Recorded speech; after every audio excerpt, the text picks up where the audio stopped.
all the talk of supporting the military and supporting the troops, there sometimes seems to be very little action to back it.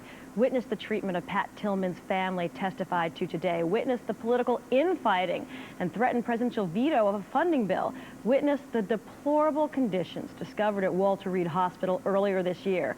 But in our #1 story in the countdown, at least some people are trying to directly show the men and women of the U.S. military just how much their service is truly appreciated, which is why recovering troops at Walter Reed Hospital will be getting a free concert to try to lift their spirits from one of the more outspoken critics of the Iraq War.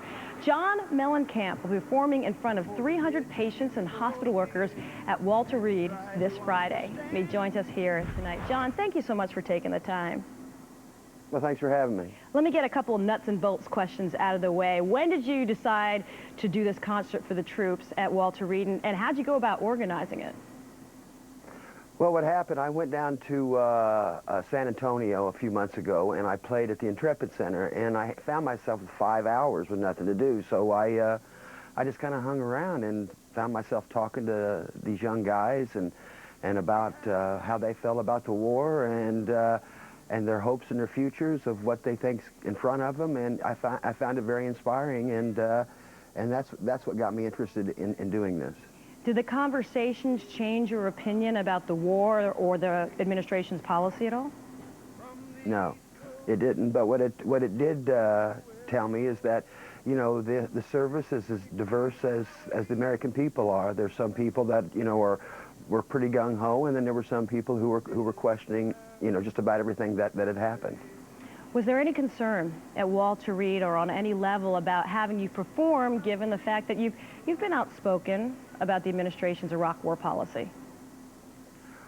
Well, the people at Walter Reed, you know, they're soldiers and they're fine people. We've had, you know, a few conversations about some things that they didn't really understand, but they've been more than helpful, and they've actually been pretty fantastic to deal with.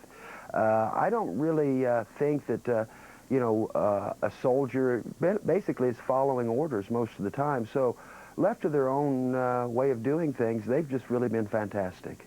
You know, you're well known for speaking your mind, saying what you're thinking about, not being shy about it at all. Are you going to get political at all during the concert? Well, that was the thing about, I think that's why we've gone through this without much resistance, is that I did the Intrepid thing, and it was very nonpartisan. I sang the songs, but I didn't get into my personal beliefs, and that's really what this is not about. This is about going down there and showing support for these kids who really don't make any policies, or who are basically following orders, and trying to give them, you know, a good evening for a change. Well, let's talk about the people who do make the policies. If you had 10 minutes with the Secretary of Defense Gates or with the Army Secretary who runs Walter Reed, what would you say to them? Well, I don't think you can blame any of those people, or I don't even know if, you know, when you talk about Walter Reed, listen, all that stuff comes down from the top. These guys are doing what they're told to do, and they're doing the best job they can possibly do with the funds that they've got. I firmly believe that. I know that they care about their soldiers, and they're doing the best that they can with what they're given. Have you actually ever considered going to the war zone or going on a USO tour or anything like that?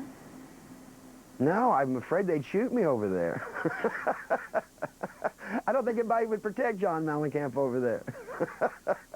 I don't know, after you give this concert, I think some people would try to help you out. You know, the Dixie Chicks, they really had a hard time after not supporting the president and speaking out about it publicly. Did you ever receive any kind of the same treatment for your views?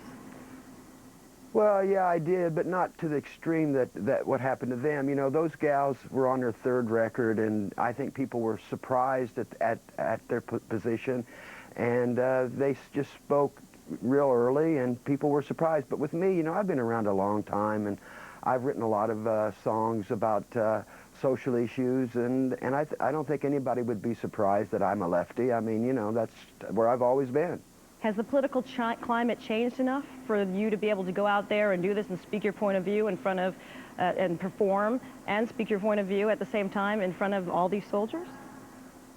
Well, I'm not going to really speak my point of view. I don't think that's what this evening is about. Right. I mean, I think this evening is about singing songs that they may be familiar with and providing them with a good time.